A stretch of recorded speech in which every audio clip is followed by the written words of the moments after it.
Hi guys, good evening. So good evening na kasi 5 PM na malapit na alas 6. So ano nga guys is naglilinis ako ng wawalis pero hindi sa amin yan. Yung trabahoan lang namin yan. And pa-subscribe din naman guys. So malaki yung kalendarya nila. Siyempre talagang laki.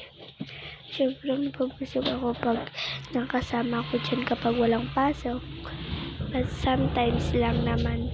Sorry guys, maingay. Nandito kasi kami sa another room. Yung maingay na mga car. So at yung time ko guys is calling na ko na. So dito lang muna guys.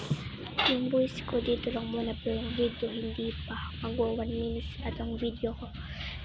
Subscribe guys.